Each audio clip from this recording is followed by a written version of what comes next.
Hello student, welcome back to दापूस learning. मेरा नाम है अनुराधा और आज हम करने वाले हैं क्लास 12 की हिंदी का पहला चैप्टर आत्म परिचय का प्रश्न उत्तर। स्कूल में इस पाठ को पढ़ाया जा चुका है। आशा है 12th क्लास की मेरी इस पहली वीडियो को भी आप लोग अपना उतना ही प्यार और समर्थन देंगे जैसे 11th क्लास की सारी वीडियोज़ को आप लोगों ने दिया है। इसके लिए आप लोगों का बहुत बहुत आभार। तो चलिए शुरू करते हैं। पाठ का नाम है आत्म परिचय। यह एक कविता है और लेखक है हरिवंश राय बच्चन। तो पहला प्रश्न है, कविता एक ओर जग जीवन का भार लिए घूमने की बात करती है और दूसरी ओर मैं कभी न जग का ध्यान किया करता हूँ। विपरीत से लगते इन कथनों का आशय क्या है? कविता में कवि ऐसी बातें करता है जो एक दूसरे के विपरीत है, तो उसका मतलब क्या है?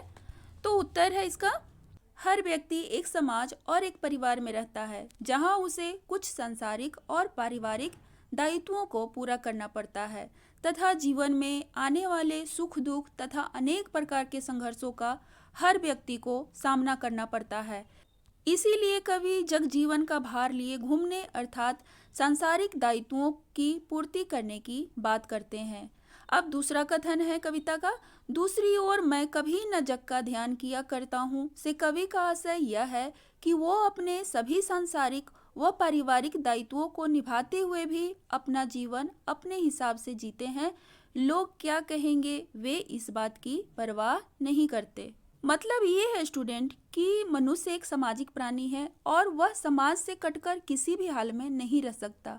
अगर किसी आदमी को समाज से दूर अगर उसे अकेला रहने के लिए छोड़ दिया जाए तो वो पागल हो जाएगा या बीमार हो जाएगा, है ना? तो कभी उसी की बात करते हैं। अगर समाज में रहना है, परिवार में रहना है तो कुछ परिवार के नियम कानून होते हैं, समाज के होते हैं, जिसे पूरा करना हर व्यक्ति का कर्तव्य होता है। तो कवि कहते हैं कि वे अपने सामाजिक और पारिवारिक सभी दायित्वों को अच्छे से पूरा करते हैं और दूसरे वाक्य में वो ये कहते हैं कि इन सारे दायित्वों को पूरा करते हुए भी वो अपनी मर्जी से अपने जीवन को अपने ढंग से जीते हैं।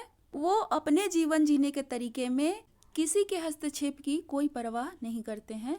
तो उसी तरह से दूसरा प्रश्न है, जहाँ पर दाना रहते हैं वहीं नादान भी होते हैं, कवि ने ऐसा क्यों कहा होगा?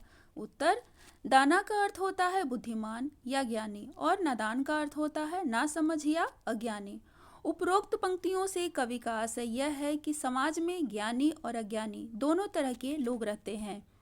अज्ञानी लोग भौतिक सुख सुविधाओं के पीछे भागते हुए अपना पूरा जीवन बर्बाद कर देते हैं, जबकि बुद्धिमान लोग इस संसार के मोह माया से दूर होकर अपना जीवन पूरी मस्ती के साथ प्रेम पूर्वक बिताते हैं और लोगों के बीच में भी प्रेम बांटने की कोशिश करते हैं। तो पहले प्रश्न का कुछ उत्तर आपको इस प्रश्न के उत्तर में भी मिल जाएगा। तो चलिए आगे बढ़ते हैं। तीसरा प्रश्न है, मैं और जग और कहाँ का नाता पंक्ति में और शब्द की विशेषता बताइए। तो उत्तर है इसका, इन पंक्तियों में 3 बार और शब्द का प्रयोग किया गया है, जिसमें पहला और कवि ने अपने लिए प्रयोग किया है। जैसे पहला मैं और, यानी मैं बाकी लोगों से अलग हूँ।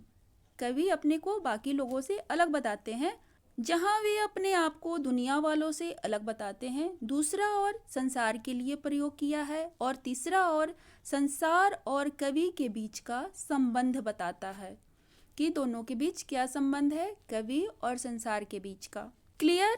चौथा प्रश्न है, शीतल वाणी में आग के होने का क्या अभिप्राय है?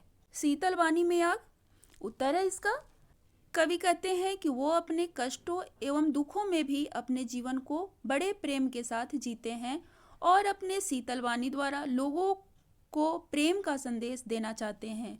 भले ही उनकी आवाज़ में शीतलता हो, लेकिन उनके शब्दों में लोगों के दिलों में उत्साह व जोश जगाने की असीम शक्ति है।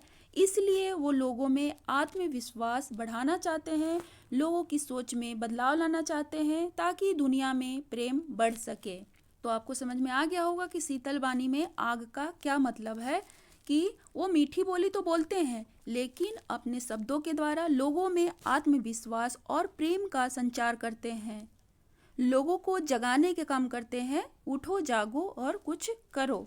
ओके, 5वां प्रश्न है, बच्चे किस बात की आशा में नीड़ों से झांक रहे होंगे? तो उत्तर इसका, बच्चे अपने माता पिता के घर लौटने के इंतजार में घोंसलों के बाहर झांक रहे होंगे ताकि उन्हें माता पिता से भोजन, सुरक्षा और स्नेह मिल सके।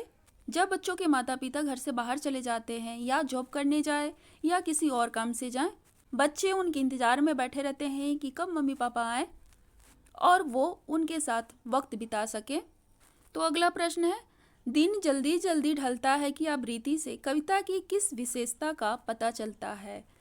आवृत्ति इसमें एक ही शब्द की हो रही है, जल्दी जल्दी 2 बार हो रहा है, तो इसी की विशेषता बताना है आपको।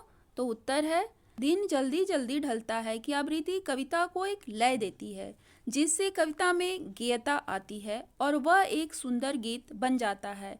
इसके द्वारा कवि यह कहना चाहते हैं कि समय परिवर्तनशील है, यह बहुत तेजी से बदलता है और जो समय बीत गया उसे वापस भी नहीं लाया जा सकता। इसीलिए हर व्यक्ति को समय का महत्व समझते हुए उसका सदुपयोग करना चाहिए।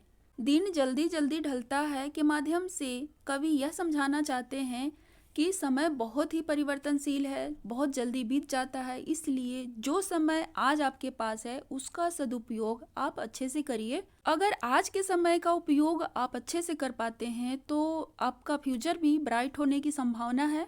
तो स्टूडेंट, यह था प्रश्न उत्तर आत्म परिचय कविता का। वीडियो अच्छी लगी है स्टूडेंट तो लाइक कर दीजिए, और अगर अच्छी नहीं लगी तो कमेंट्स कीजिए कि आपको वीडियो अच्छी क्यों नहीं लगी। इस पर हम विचार जरूर करेंगे। और ज़्यादा सोचिए मत, चैनल को सब्सक्राइब तो कर ही दीजिए और उसके साथ जो घंटी वंटी होती है उसको भी बजा दीजिए ताकि जब भी मैं कोई नई वीडियो डालूँ आपको पता चल जाए। तो चलिए मिलते हैं किसी नई वीडियो में कुछ नया और नया लेकर। तब तक अपना ध्यान रखिए। Thank you for watching.